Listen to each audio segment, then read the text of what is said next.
Hello everyone, we are welcoming you all in finance foundation. आज हम लोग operation management series में दो इम्पोर्टेंट मेथड की स्टडी करेंगे, median model and centre of gravity model. इनका जो यूज है वो हम लोग ऑप्टिमम लोकेशन को फाइंड आउट करने में करते हैं और एग्जामिनेशन पर्पज से ये जो दोनों मेथड्स है वो बहुत इंपॉर्टेंट है। So without wasting any time सीधे हम लोग मेथड पे आते हैं। तो देखिए, हमारे पास क्वेश्चन गिवन है कि 6 एग्जिस्टिंग फैसिलिटी है जिसे हम लोग न्यू फैसिलिटी से सर्व करने वाले हैं, कि जो फैसिलिटीज है उनके कोऑर्डिनेट्स कितने हैं और हर एक फैसिलिटी पे जो लोड पड़ने वाला है वो हमें गिवन है। इसके साथ हमें गिवन है कि वन लोड यूनिट को जो ट्रांसपोर्ट करने की जो कॉस्ट है 1 किलोमीटर के, वो देके रखिए यहाँ पे 10 रुपीज की। अब हमें क्या करना है, मीडियन मॉडल से और सेंटर ऑफ ग्रेविटी मॉडल से ऑप्टिमम लोकेशन को फाइंड आउट करना है। तो देखिए, अब हम लोग क्वेश्चन को मीडियन मॉडल से सॉल्व करते हैं। तो देखिए, जैसा कि आप लोग जानते हैं कि जो मीडियन होता है वो क्या होता है, सेंटर ऑफ टेंडेंसी का एक मेजर होता है। तो जब भी हमारे पास जो डेटा होता है, डेटा स्केटर्ड होता है, तो स्केटर्ड डेटा से जब हम लोगों को क्या करना होता है, डिसीजन मेकिंग करनी होती है, तो उस केस में हम लोग क्या करते हैं, मीडियन का यूज करते हैं। सेम, क्योंकि जो हमारी लोकेशन होगी वो वाइड स्प्रेड होगी एक्स डायरेक्शन में और वाई डायरेक्शन में, तो इसके लिए हम लोग जिस मॉडल का यूज करेंगे वो होगा हमारे पास मीडियन मॉडल। तो देखिए, मीडियन मॉडल को सॉल्व करने के लिए क्या होगा, तो देखिए ऐसा हमारे पास यहाँ पे क्वेश्चन गिवन है। तो सबसे पहले हमने क्या किया है, ये जो क्वेश्चन हमें हॉरिजॉन्टल फॉर्मेट में गिवन था इसको हमने क्या किया है, वर्टिकल फॉर्मेट में कन्वर्ट किया। तो देखिए, जो एग्जिस्टिंग फैसिलिटी हो गई है वो ए से लेके एफ तक है, कोऑर्डिनेट्स हमने लिख लिए, लोड हमने लिख लिया है, और स्टेप 1 में हमें क्या करना है, मीडियन लोड फाइंड आउट करना है। मीडियन लोड को फाइंड आउट करने के लिए हम लोग क्या करते हैं, सबसे पहले क्यूमुलेटिव लोड निकालेंगे। तो क्यूमुलेटिव लोड निकालने के लिए क्या करना होगा, तो ये वाला जो लोड रहेगा वो रहेगा हमारे पास एज इट इज 200 यूनिट का। यहाँ पे जब हम एडिशन करेंगे 200 और 300 का, तो यहाँ पे जो लोड होगा वो होगा हमारे पास 500। यहाँ पे हमने 500 प्लस 100 किया, तो जो लोड हो गया है वो हो गया है 600 का। 600 और जब हम 1600 को प्लस करेंगे तो जो लोड आ जाएगा वो आ जाएगा 2200 का, और इसमें जब हम 500 का प्लस करेंगे तो वो हो जाएगा 2700। तो देखिए, जब हम F के लोड का एडिशन करेंगे तो जो टोटल आ गया है हमारे पास लोड वो आ गया है 3100। तो देखिए, जो टोटल लोड आ गया है वो आ गया है हमारे पास 3100। तो हमें यहाँ पे मीडियन लोड को फाइंड आउट करना है। मीडियन लोड को फाइंड आउट करने के लिए हम लोग क्या करते हैं, जो हमारा टोटल लोड होता है उसे हम लोग क्या करते हैं, 2 से डिवाइड कर देते हैं। तो जो टोटल लोड था वो था हमारे पास 3100 का। जब हम इसे 2 से डिवाइड कर देंगे तो जो मीडियन लोड आ जाएगा वो आ जाएगा हमारे पास 1550। तो देखिए, स्टेप 1 में हमने क्या किया है, तो स्टेप 1 में हमने मीडियन लोड का क्या कर लिया है, कैलकुलेशन किया है। आई होप इतना क्लियर होगा। अब देखिए, अब हम स्टेप 2 के लिए जाएंगे।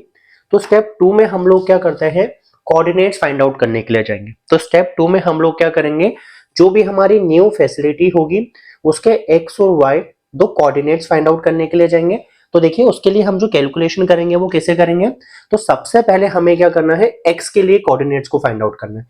तो उसके लिए हम लोग क्या करते हैं, जितनी भी फैसिलिटी है उसे हम लोग क्या करते हैं, असेंडिंग ऑर्डर में अरेंज कर देते हैं as per there x coordinate. तो देखिए यहाँ पे क्या होगा, तो यहाँ पे हमारे पास जितनी भी फैसिलिटीज गिवन है उसे हम लोग क्या करेंगे, एक्स कोऑर्डिनेट के बेसिस पे असेंडिंग ऑर्डर में अरेंज करेंगे। तो देखिए, यहाँ पे जो सबसे छोटा जो एक्स कोऑर्डिनेट का वैल्यू दिख रहा है वो दिख रहा है हमें 5 का। तो ये हो जाएगा हमारे पास फर्स्ट फैसिलिटी। 5 के बाद 10, तो ये होगा हमारे पास सेकेंड फैसिलिटी। इसके बाद होगा हमारे पास थर्ड, तो ये थर्ड फैसिलिटी। ये होगा हमारे पास फोर्थ फैसिलिटी, ये हमारे पास fifth facility, and then we are having sixth facility. I hope इतना क्लियर होगा। तो देखिए, यहाँ पे अभी हमने क्या किया है, फैसिलिटीज को असेंडिंग ऑर्डर में आइडेंटिफाई कर लिया है। अब देखिए, बस वैल्यूज पुट कर देते हैं। तो सबसे पहले जो फैसिलिटी आ जाएगी वो आ जाएगी हमारे पास सी, तो वो फैसिलिटी होगी सी। और जो सी का हमारे पास कोऑर्डिनेट देके रखा है, कोऑर्डिनेट ऑफ एक्स देके रखा है, वो आ जाएगा हमारे पास 5 का। तो देखिए, इसकी वैल्यू हमारे पास 5 आ गई। अब देखिए, सेकेंड वाला जो वैल्यू देके रखा है वो है 10। जो फैसिलिटी है वो है हमारे पास एफ, तो यहाँ पे हमने लिखा एफ, तो एफ के साथ आ गया है हमारे पास 10। इसके बाद जो 15 था वो था बी पे, तो यहाँ पे होगा 15। जो फैसिलिटी आ जाएगी वो आ जाएगी हमारे पास फैसिलिटी बी। इसके बाद देखिए, जो 20 देकर रखा है वो फैसिलिटी ए, तो एक्स कोऑर्डिनेट 20, जो फैसिलिटी है वो है हमारे पास ए। इसके बाद देखिए फिफ्थ वाला पोजीशन पे आ जाएगा हमारे पास डी, और जो इसका एक्स कोऑर्डिनेट है वो देखे रखा है हमारे पास 25, और जो लास्ट में आ जाएगा वो आ जाएगा हमारे पास 30 कोऑर्डिनेट पे, और वो है हमारे पास ई। आई होप इतना क्लियर होगा। तो यहाँ पे हमने क्या किया है, सारी फैसिलिटीज को एक्स के कोऑर्डिनेट के बेसिस पे क्या किया है, असेंडिंग ऑर्डर में हमने अरेंज कर लिया है। तो अब हमारे पास जो इंडिविजुअल फैसिलिटीज थी इसका यहाँ पे लोड लिख लेंगे। तो सी के साथ जो लोड था वो था हमारे पास 100 का। इसके बाद एफ के साथ जो लोड है वो है 400 का। इसके बाद जो बी के साथ लोड है वो है हमारे पास 300 का। फिर इसके बाद ए के साथ जो लोड देके रखा है वो देके रखा है हमें 200 का, तो देखिए 200 का। इसके बाद जो डी के साथ लोड है वो है 1600 का, तो यहाँ पे 1600 लिखा, और जो ई के साथ लोड है वो है हमारे पास 500 का।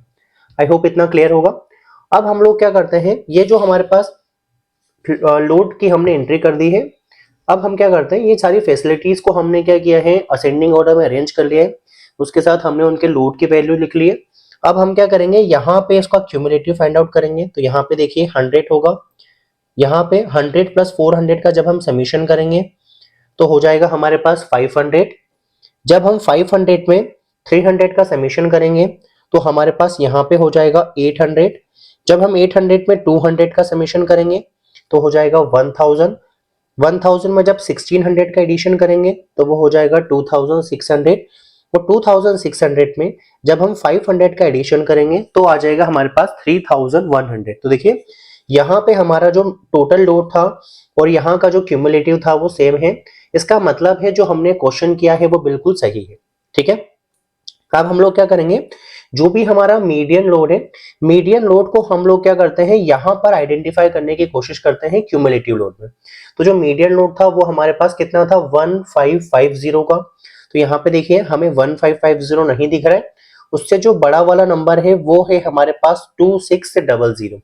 ठीक है, तो इसके साथ जो कोऑर्डिनेट होगा वो हमारा कौन सा कोऑर्डिनेट हो जाएगा, एक्स का। तो यहाँ पे हो जाएगा x is equals to 25। I hope इतना क्लियर होगा। तो अगर हम न्यू फैसिलिटी को p x, y से रिप्रेजेंट कर देंगे तो हमारे पास x की वैल्यू जो आ गई है यहाँ पर वो आ गई है x is equals to 25। I hope इतना क्लियर होगा। अब देखिए अब हम लोग y के लिए सॉल्व करने के लिए जाएंगे। तो स्टेप 2 का जो सेकेंड वाला पार्ट होगा उसके अंदर हम लोग क्या करते हैं, y के लिए कोऑर्डिनेट को फाइंड आउट करने के लिए जाएंगे। सेम करेंगे, तो यहाँ पे होगा arranging facilities in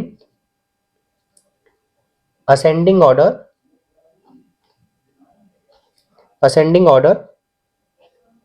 as per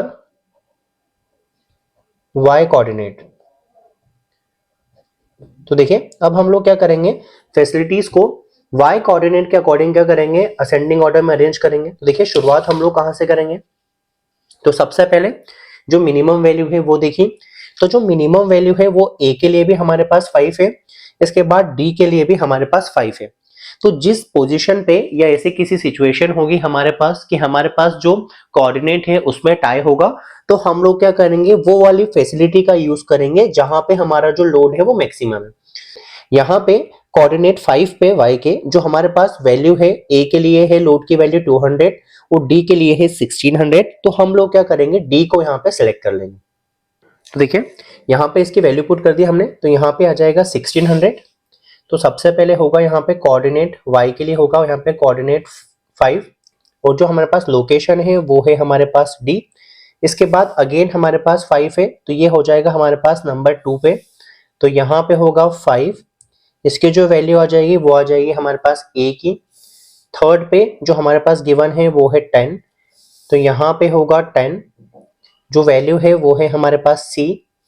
इसके बाद आएगा हमारे पास 20, तो 20 है यहाँ पे b का, तो यहाँ पे लिखा हमने 20। यहाँ पे आएगा हमारे पास b। इसके बाद आएगा 25 जो है e का, तो यहाँ पे लिखा हमने 25 के साथ यहाँ पे आ जाएगा e। इसके बाद हमारे पास जो 6th पोजीशन आ जाएगी वो आ जाएगी यहाँ पे 30 के लिए, और वो जो फैसिलिटी है वो है हमारे पास f। आई होप इतना क्लियर होगा।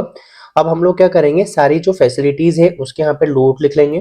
तो जो d का लोड है वो है हमारे पास 1600, ए का जो लोड है वो है हमारे पास 200, सी के लिए जो लोड है वो है हमारे पास 100 का, बी के लिए जो लोड है वो है हमारे पास 300 का, ई के लिए जो लोड है वो है हमारे पास 500 का, और जो एफ के लिए लोड है वो है हमारे पास 400 का।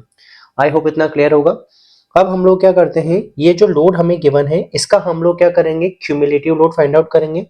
तो यहाँ पे होगा 1600, यहाँ पे होगा 1600 प्लस 200 तो हुआ 1800, 1800 प्लस 100 होगा 1900, यहाँ पे होगा 2200, 2700, और यहाँ पे होगा हमारे पास 3100। अब हम लोग क्या करेंगे, फिर से हमारा जो मीडियन लोड है 1550 को इसे हम लोग क्यूमुलेटिव लोड में देखेंगे। तो यहाँ पे हमारे पास जो वैल्यू है वो मीडियन लोड की वैल्यू नहीं मिल रही है, तो हम क्या करेंगे, इससे जस्ट अबव वाला लोड लेंगे। तो वो होगा हमारे पास 1600 का। तो 1600 के साथ जो कोऑर्डिनेट है वो है हमारे पास 5। तो यहाँ पे जो हमारे पास y की वैल्यू आ गई है वो आ गई है हमारे पास 5 के। आई होप इतना क्लियर होगा। अब जो हमारी न्यू लोकेशन के कोऑर्डिनेट है वो हो गए हैं p, X Y is equals to होगा यहाँ पे x की प्लेस पे आ जाएगा हमारे पास 25 और y की प्लेस पे आ जाएगा हमारे पास 5। तो अब हमने क्या किया है, न्यू फैसिलिटी को क्या कर लिया है, आइडेंटिफाई कर लिया। अब इसके बाद हम लोग क्या करेंगे, डिस्टेंस के कैलकुलेट करने के लिए जाएंगे न्यू फैसिलिटी के बीच में और एग्जिस्टिंग फैसिलिटी के बीच में। अब हम आएंगे स्टेप 3 में। स्टेप 3 में हम लोग क्या करते हैं, जो हमारी न्यू फैसिलिटी है और जो एग्जिस्टिंग फैसिलिटी है इसके बीच में हम लोग क्या करते हैं, डिस्टेंस का कैलकुलेशन करेंगे। तो देखिए डिस्टेंस को फाइंड आउट करने के लिए हम लोग क्या करेंगे, सबसे पहले एग्जिस्टिंग डेटा लिख लेंगे। तो यहाँ पे आ गया है एग्जिस्टिंग फैसिलिटीज, कोऑर्डिनेट x, यहाँ पे हो गया है हमारे पास कोऑर्डिनेट y। जो न्यू फैसिलिटी थी वो थी हमारे पास 25 और 5। हम लोग क्या करेंगे यहाँ पे मॉड्यूलस में, तो जो हमारे पास x डायरेक्शन है, तो देखिए हम लोग क्या करेंगे यहाँ पे x डायरेक्शन में और y डायरेक्शन में इंडिविजुअल डिस्टेंस कैलकुलेट करने के लिए जाएंगे। ये हमारी जो फैसिलिटी है उसका एग्जिस्टिंग फैसिलिटी का और न्यू फैसिलिटी का जो x डायरेक्शन में कितना डिस्टेंस है, और हमारी एग्जिस्टिंग फैसिलिटी और न्यू फैसिलिटी का y डायरेक्शन में कितना डिस्टेंस है। इसके बाद हम लोग क्या करेंगे, दोनों का टोटल कर लेंगे। तो देखिए यहाँ पे हम लोग क्या लिखेंगे, मॉड्यूलस में, क्योंकि जो न्यू फैसिलिटी थी हमारे पास उसकी जो वैल्यू थी वो थी 25,5।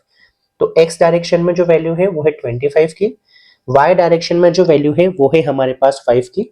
हम लोग क्या करेंगे, जितना भी हमारे पास फैसिलिटीज है उनका सब्ट्रैक्शन कर देंगे हमारे न्यू फैसिलिटी के कोऑर्डिनेट से। तो देखिए, तो यहाँ पे जो हमारे पास न्यू फैसिलिटी का कोऑर्डिनेट है वो है हमारे पास 25। तो 25 माइनस कर देंगे यहाँ पे हम लोग xi। xi का मतलब है ये जो पूरा का पूरा लूप है हमारे पास, ये पूरा का पूरा डेटा सेट है, इसको हम लोग रिप्रेजेंट कर देते हैं xi से। ये जो वैल्यू होगी ये होगी आपके मॉड्यूलस फंक्शन में। तो मॉड्यूलस फंक्शन में वैल्यू होने के कारण क्या होगा, जो भी आपका डिस्टेंस आएगा वो हमेशा आएगा पॉजिटिव, क्योंकि हमारा जो डिस्टेंस होता है वो कभी भी नेगेटिव नहीं हो सकता है। इसके लिए जो हमने डिफरेंस लिया है वो मॉड्यूलस फंक्शन में लिया। ठीक है, y के लिए क्या हो जाएगा 5 माइनस का यहाँ पे हो जाएगा हमारे पास yi, और यहाँ पे जब हम x प्लस वाई का डिस्टेंस कर देंगे तो हमारे पास क्या आ जाएगा, टोटल डिस्टेंस आ जाएगा। आई होप इतना क्लियर होगा। तो देखिए x का कोऑर्डिनेट था 20, तो 25 माइनस जब हमने 20 किया तो x डायरेक्शन में जो डिस्टेंस आ गया था वो आ गया था हमारे पास 5 का। 25 माइनस 15 किया तो जो वैल्यू आई है वो आई है 10 की। 25 माइनस का 5 किया तो जो वैल्यू आ गई है x डायरेक्शन में डिस्टेंस की वो आ गई है 20। 25 में से 25 का सब्ट्रैक्शन किया तो जो डिस्टेंस आया है वो आया है 0। 25 में से 30 का सब्ट्रैक्शन किया तो जो आंसर आएगा 5, क्योंकि यहाँ पे हम लोग मॉड्यूलस में ले रहे हैं, मॉड्यूलस फंक्शन में है, इसके लिए जो वैल्यू आएगी वो आएगी पॉजिटिव। 25 में से 10 का सब्ट्रैक्शन करेंगे तो यहाँ पे जो वैल्यू आ जाएगी वो आ जाएगी 15 की। आई होप इतना क्लियर होगा। अब हम लोग y डायरेक्शन के लिए जाएंगे, तो जब हम 5 माइनस 5 करेंगे तो वैल्यू आ जाएगी 0। 5 माइनस 20 किया, मॉड्यूलस फंक्शन में था, तो जो वैल्यू आ जाएगी वो आ जाएगी हमारे पास 15। 5 में से 10 का सब्ट्रैक्शन किया तो वैल्यू आ जाएगी यहाँ पे 5। 5 में से 5 का सब्ट्रैक्शन होगा 0। 5 में से 25 होगा यहाँ पे 20, और 5 में से 30 का सब्ट्रैक्शन किया तो जो वैल्यू आ जाएगी वो आ जाएगी 25। अब देखिए x डायरेक्शन का जो डिस्टेंस है और जो y डायरेक्शन का डिस्टेंस है इसका हम लोग टोटल फाइंड आउट कर लेंगे। तो 5 प्लस 0 की जो वैल्यू आएगी वो आएगी हमारे पास 5।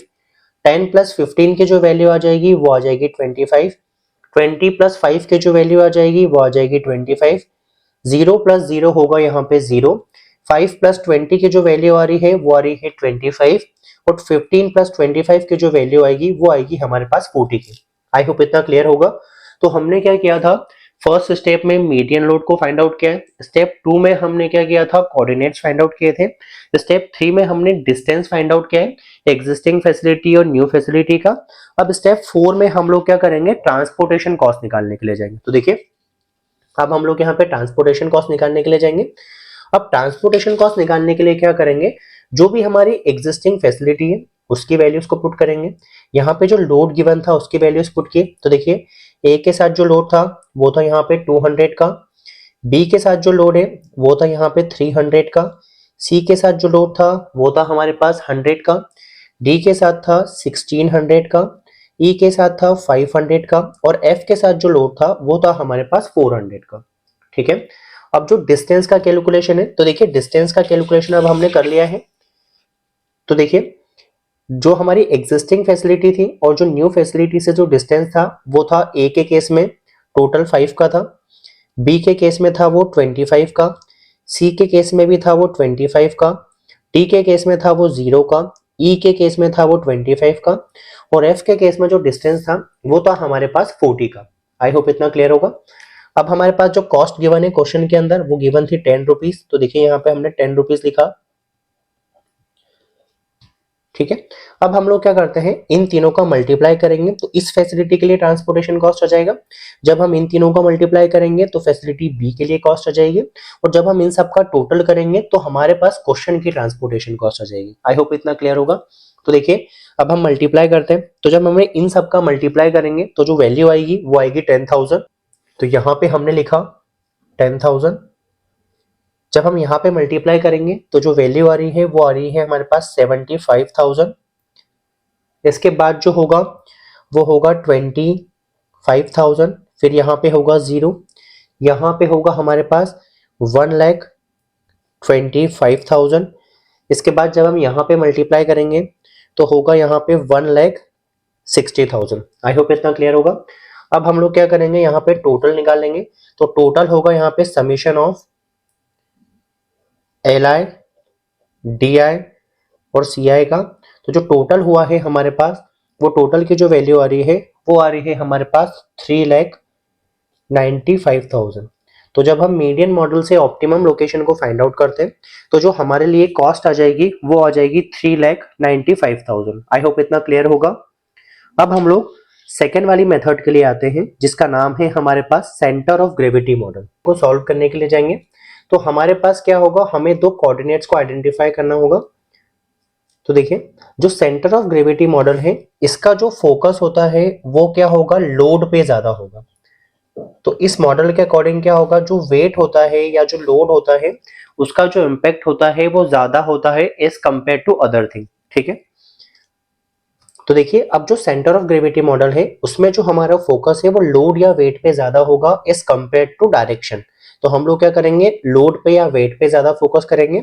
अब देखिए जो मीडियन मॉडल होता है वहां पे जो हमारा मूवमेंट होगा या तो वो वर्टिकल हो सकता है या जो मूवमेंट है वो क्या हो सकता है, हॉरिजॉन्टल हो सकता है। लेकिन जो सेंटर ऑफ ग्रेविटी मॉडल है उस पर जो हमारा मूवमेंट है वो किसी भी तरह से हो सकता है। ठीक है, तो यहाँ पे जो मूवमेंट है वो हम लोग क्या करते हैं, स्कैटर्ड मूवमेंट कर सकते हैं, रैंडम मूवमेंट कहीं पे भी कर सकते हैं। और जो हमारा मीडियन मॉडल होगा वहां पे जो हमारा मूवमेंट होगा वो या तो एक्स एक्सिस पे होगा या तो वाई एक्सिस पे होगा। ठीक है, तो ये जो डिफरेंस है मेन, इसके लिए हमें क्या करना होगा, सेंटर ऑफ ग्रेविटी मॉडल की रिक्वायरमेंट होती है, क्योंकि हम लोग वहां पे रैंडम मूव नहीं कर सकते थे। इसके लिए हमें क्या हुआ है, सेंटर ऑफ ग्रेविटी मॉडल की रिक्वायरमेंट हुई है। तो देखिए विदाउट वेस्टिंग एनी टाइम सीधे हम लोग मेथड पे आते हैं। तो देखिए जैसा हमारे पास ये क्वेश्चन गिवन है, क्वेश्चन हमारे पास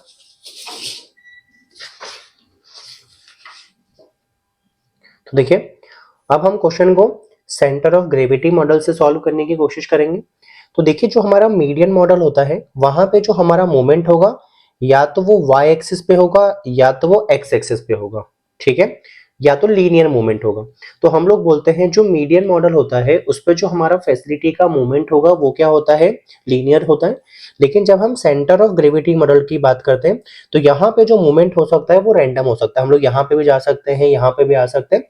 तो जो मूवमेंट होगा सेंटर ऑफ ग्रेविटी मॉडल में वो क्या होगा, रैंडम होगा।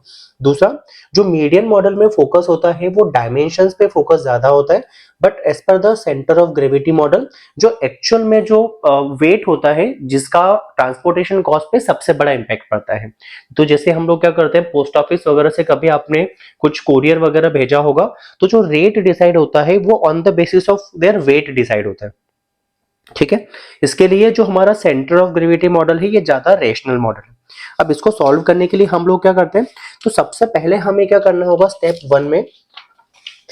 वन में हमें क्या करना होगा, कोऑर्डिनेट्स निकालने होंगे न्यू फैसिलिटी के। तो इसका जो फॉर्मूला होगा वो होगा हमारे पास cx इज इक्वल्स टू होगा समीशन ऑफ, यहाँ पे होगा n, यहाँ पे है i, D I x multiply by W I, upon में होगा हमारे पास समीशन ऑफ n, यहाँ पे होगा i और यहाँ पे होगा डब्ल्यू आई। ठीक है, तो ये होगा हमारे पास x कोऑर्डिनेट के लिए फॉर्मूला। इसके बाद होगा हमारे पास y कोऑर्डिनेट के लिए, तो उसका जो फॉर्मूला होगा वो होगा cy is equals to summation of n, यहाँ पे होगा j या i, सेम डेटा ही है क्योंकि यहाँ पे होगा D I Y multiply by होगा यहाँ पे डब्ल्यू आई और यहाँ पे होगा summation of weight. I hope इतना क्लियर होगा। अब हम लोग क्या करते हैं, कोऑर्डिनेट्स फाइंड आउट करने के लिए जाएंगे। तो सबसे पहले हम लोग क्या करते हैं, सी एक्स के को सॉल्व करने के लिए जाते हैं। तो यहाँ पे होगा सी एक्स इज इक्वल्स टू, तो देखिए यहाँ पे हम लोग क्या करेंगे, यहाँ पे हम लोग क्या करेंगे, जो भी हमारा कोऑर्डिनेट है, तो पहले अगर हम x के लिए सॉल्व कर रहे हैं तो x के कोऑर्डिनेट का मल्टीप्लाई करेंगे लोड में, प्लस सेकेंड वाली फैसिलिटी का कोऑर्डिनेट का मल्टीप्लाई करेंगे लोड में। तो देखिए फर्स्ट वाली जो फैसिलिटी थी इसकी जो वैल्यू है हमारे पास वो है x के लिए 20, तो यहाँ पे होगा 20 मल्टीप्लाई बाय हम करेंगे यहाँ पे 200, प्लस इसके बाद होगा 15, तो ये 15 का मल्टीप्लाई हम लोग कर देंगे 300 में, प्लस ये 5 का मल्टीप्लाई करेंगे 100 में, प्लस ये 25 का मल्टीप्लाई हम लोग कर देंगे 1600 में, प्लस ये जो 30 है इसका मल्टीप्लाई करेंगे हम लोग 500 में, प्लस यहाँ पे जो हमारे पास 10 है 10 का मल्टीप्लाई हम लोग कर देंगे 400 में। ठीक है, अब जो हम लोग अपॉन में हमारे पास क्या आएगा, तो अपॉन में हमारे पास जो लोड से इसका एडिशन आ जाएगा।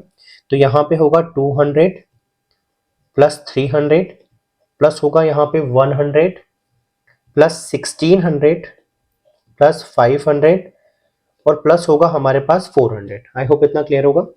अब हम लोग क्या करेंगे, यहाँ पे मल्टीप्लाई कर देंगे।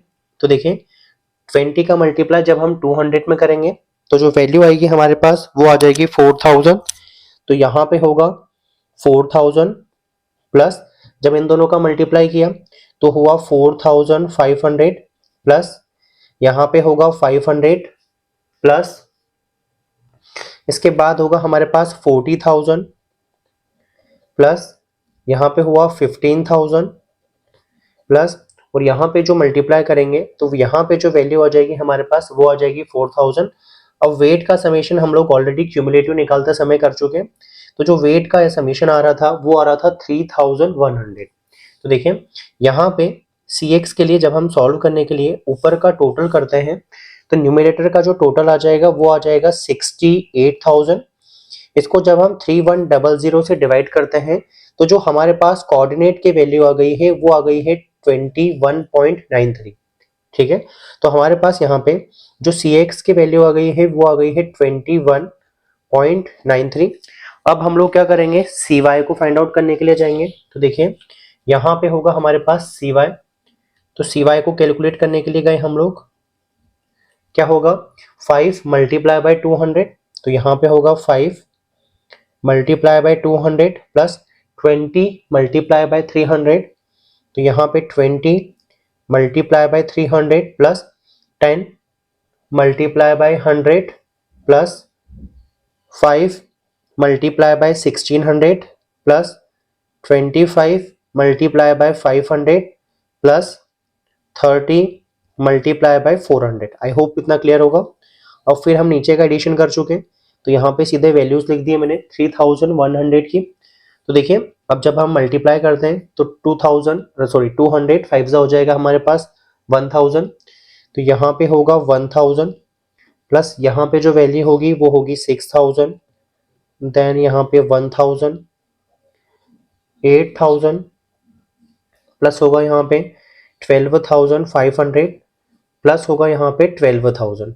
ठीक है, अब इसमें हम लोग जो डिवाइड कर देंगे वो कर देंगे 3100 का। तो देखिए जब हमने टोटल फाइंड आउट किया यहाँ पे, तो जो टोटल आएगा हमारे पास वो आ जाएगा 40500 का, और इसको हम जो डिवाइड कर देंगे वो कर देंगे 3100 से। तो जो हमारे पास वैल्यू आ गई है वो आ गई है 13.06। तो हमारे पास यहाँ पर जो CY की वैल्यू आ गई है वो आ गई है 13.06। आई होप इतना क्लियर होगा। तो देखिए अब हमने क्या किया है, हमने यहाँ पे CX और CY के कोऑर्डिनेट्स को आइडेंटिफाई कर लिया है। तो यहाँ पे जो हमारे पास न्यू फैसिलिटी आ गई है वो आई है हमारे पास P X, Y। P यहाँ पे जो वैल्यू थी वो थी हमारे पास 21.93, तो X की प्लेस पे हुआ 21.93, और जो Y है Y की प्लेस पे होगा 13.06। ठीक है, तो स्टेप 1 में जो हमें कोऑर्डिनेट्स आइडेंटिफाई करने थे वो हमने कोऑर्डिनेट्स आइडेंटिफाई कर लिए। X के लिए जो हमारे पास न्यू फैसिलिटी का कोऑर्डिनेट था वो था 21.93, और जो Y के लिए कोऑर्डिनेट था वो था 13.06। आई होप इतना क्लियर होगा।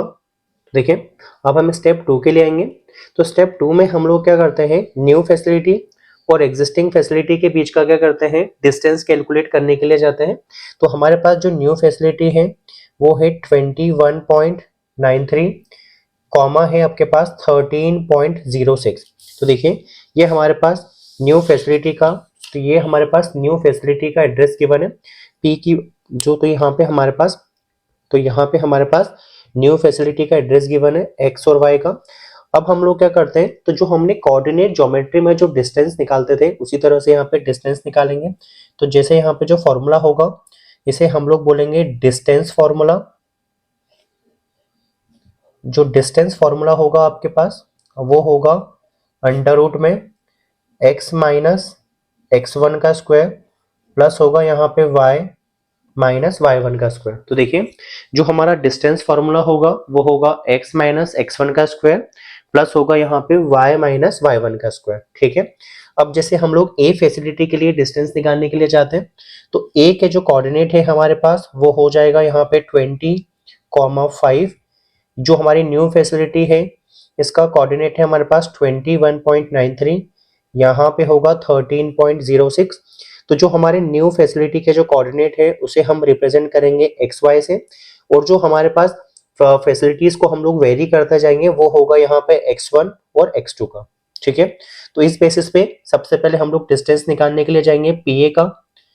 तो जो फॉर्मूला होगा वो होगा x, तो x की प्लेस पे क्या रखेंगे हम लोग 21.93, x1 की जो वैल्यू है वो है 20 स्क्वायर, यहाँ पे होगा 13.06 माइनस यहाँ पे 5 का स्क्वायर। आई होप इतना क्लियर होगा। तो जब यहाँ पे हम लोग करेंगे तो यहाँ पे आएगा हमारे पास 1.93 का स्क्वायर, यहाँ पे होगा 8.06 का स्क्वायर। ठीक है, तो यहाँ पे जब हम PA कैलकुलेट करने के लिए जाएंगे तो 1.93 का जब हम स्क्वायर करेंगे तो जो वैल्यू आएगी हमारे पास वो आ जाएगी 3.72 की, और 8.06 का जब स्क्वायर करेंगे तो जो वैल्यू आ रही है वो आ रही है 64.96 की। PA के लिए जब दोनों का एडिशन किया तो जो यहाँ पे जो वैल्यू आई है वो आई है 68.68। स्क्वायर रूट हमने सॉल्व किया तो जो हमारे पास PA का जो डिस्टेंस आया है वो आया है 8.29 का। आई होप इतना क्लियर होगा। अब हम लोग क्या करेंगे, B कोऑर्डिनेट के लिए जाएंगे, B फैसिलिटी के लिए जाएंगे। तो यहाँ पे आएगी हमारे पास B फैसिलिटी। B का जो कोऑर्डिनेट है वो है हमारे पास 15,20। अब देखिए वैल्यूज पुट की यहाँ पे, तो जो P की वैल्यू है वो अगेन रहेगी 21.93, यहाँ पे होगा 0.06 वैल्यूज पुट किया हमने, तो यहाँ पे हुआ P B is equals to में अंडर रूट ऑफ होगा यहाँ पे 21.93 माइनस 15 का स्क्वायर प्लस 13.06 माइनस होगा यहाँ पे 20 का स्क्वायर। तो जब हम यहाँ पे सब्ट्रैक्शन करने के बाद स्क्वायर करेंगे तो यहाँ पे वैल्यू आ जाएगी हमारे पास 48.02 प्लस होगा यहाँ पे 48.16। तो यहाँ पे जो पीवी की वैल्यू आएगी वो आएगी अंडर रूट ऑफ 96.18। और जब हम इसका स्क्वायर रूट सॉल्व करेंगे तो जो हमारे पास वैल्यू आ गई है वो आ गई है 9.81 की। तो जो पीबी का डिस्टेंस आ गया है वो आ गया है हमारे पास 9.81 का। ठीक है, अब हम लोग रिमेनिंग फैसिलिटीज के लिए जाएंगे। तो यहाँ पे सॉल्व करेंगे अब सी के लिए। तो सी का जो कोऑर्डिनेट है वो है हमारे पास 5, 10। जो पी का कोऑर्डिनेट है वो है 21.93 और यहाँ पे है 13.06। पीसी को सॉल्व किया तो होगा यहाँ पे 21.93 माइनस का 5 का स्क्वायर, यहाँ पे होगा 13.06 माइनस 10 का स्क्वायर। 21.93 माइनस 5 का जो डिस्टेंस है उसका स्क्वायर करेंगे तो वैल्यू आएगी 286.62 प्लस यहाँ पे 3.06 का जब स्क्वायर करेंगे तो आ जाएगा 9.36।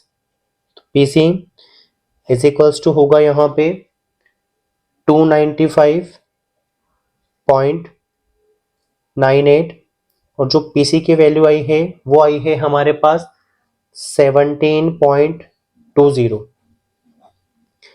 अब हम लोग यहाँ पे डी के लिए सॉल्व करेंगे। तो डी का जो कोऑर्डिनेट्स हैं वो है हमारे पास 25, 5।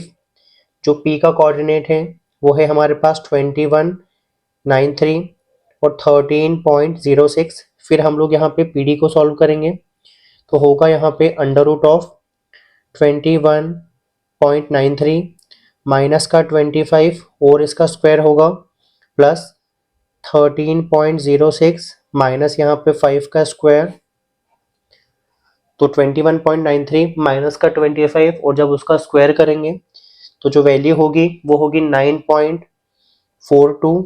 दोनों का डिफरेंस क्या 8.06 आया, उसका जब स्क्वायर किया तो आया 64.96। तो यहाँ पे जो पीडी की वैल्यू आ गई है वो आ गई है स्क्वायर रूट ऑफ 74.38 और यहाँ से जो पीडी की वैल्यू आ गई है हमारे पास वो आ गई है 8.62 की। आई होप इतना क्लियर होगा। अब हम लोग यहाँ पे P के लिए सॉल्व करते हैं। तो E का जो कोऑर्डिनेट है वो है हमारे पास 30, 25। जो P का कोऑर्डिनेट है वो है 21.93, 13.06। फिर यहाँ पे P कैलकुलेट करने के लिए गए, यहाँ पे होगा अंडर रूट ऑफ 21.93 माइनस यहाँ पे 30 का स्क्वायर प्लस 13.06, 25 का स्क्वायर। यहाँ पे दोनों का जब डिफरेंस किया और स्क्वायर किया तो जो वैल्यू आई है हमारे पास वो आई है 65.12 प्लस होगा यहाँ पे 142.56। तो P की जो वैल्यू हुई है टोटल वो ही है अंडर रूट में 207 पॉइंट होगा यहाँ पे 68। जब सॉल्व किया हमने P को तो जो हमारे पास वैल्यू आई है वो आई है 14.41। ठीक है, अब हम लोग लास्ट वाली वैल्यू को कैलकुलेट करेंगे। तो F को सॉल्व करने के लिए गए तो जो हमारे पास F का कोऑर्डिनेट गिवन था वो था 10, 30। जो P का कोऑर्डिनेट है वो है 21.93, 13.06। तो यहाँ पे हुआ PF इज इक्वल्स टू होगा 10 माइनस 21, सॉरी, तो यहाँ पे होगा 21.93 माइनस 10 का स्क्वायर प्लस 13.06 माइनस यहाँ पे हुआ 30 का स्क्वायर। तो PF इज इक्वल्स टू, जब हमने वैल्यूज पुट की तो यहाँ पे होगा 142.32 प्लस 286.96, यहाँ पे होगा अंडर रूट ऑफ 429.28, जो वैल्यू आई है वो आई है 20.72 की। तो स्टेप 2 में हमने क्या किया था, पूरा का पूरा डिस्टेंस कैलकुलेट कर लिया है हमारी न्यू फैसिलिटी से और एग्जिस्टिंग फैसिलिटी का। तो अब हमने क्या किया था, स्टेप 2 में हमारी जो न्यू फैसिलिटी है और जो एग्जिस्टिंग फैसिलिटी है उन सब का हमने इंडिविजुअल अब हमने क्या किया था, जो हमारे पास न्यू फैसिलिटी है और जो एग्जिस्टिंग फैसिलिटीज है उनका हमने इंडिविजुअल डिस्टेंस निकाल लिया। अब स्टेप 3 में हम लोग क्या करते हैं, टोटल कॉस्ट कैलकुलेट करने के लिए जाएंगे। इसके लिए हम लोग क्या करेंगे, जो हमारी एग्जिस्टिंग फैसिलिटी है, जो कोऑर्डिनेट्स है, इसके साथ हम लोग बाकी चीजों की वैल्यूज पुट कर देंगे।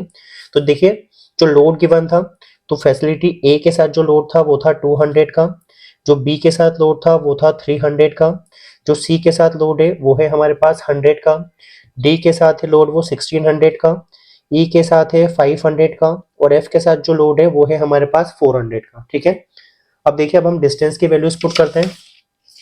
तो सबसे पहले जो पी ए की वैल्यू थी, मतलब न्यू फैसिलिटी से, तो यहाँ पे आ जाएगा distance new facility and existing facility. तो यहाँ पे जो डिस्टेंस आएगा, पी और ए का जो डिस्टेंस था वो था हमारे पास 8.29 का, तो यहाँ पे हमने लिखा 8.29। इसके बाद न्यू फैसिलिटी और बी फैसिलिटी का जो डिस्टेंस था वो था हमारे पास 9.81 का, तो यहाँ पे होगा 9.81। इसके बाद न्यू फैसिलिटी और फैसिलिटी सी का जो डिस्टेंस है वो देके रखा है 17.20, तो यहाँ पे होगा 17.20।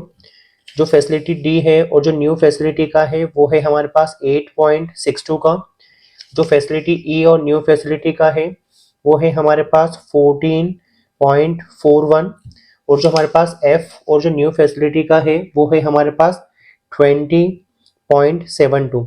आई होप इतना क्लियर होगा। हमने क्या किया था, लोड की वैल्यू पुट की है, डिस्टेंस का कैलकुलेट किया है, कॉस्ट जो थी वो हमारे पास 10 रुपीज गिवन थी, तो सभी के लिए यहाँ पे 10 की एंट्री की।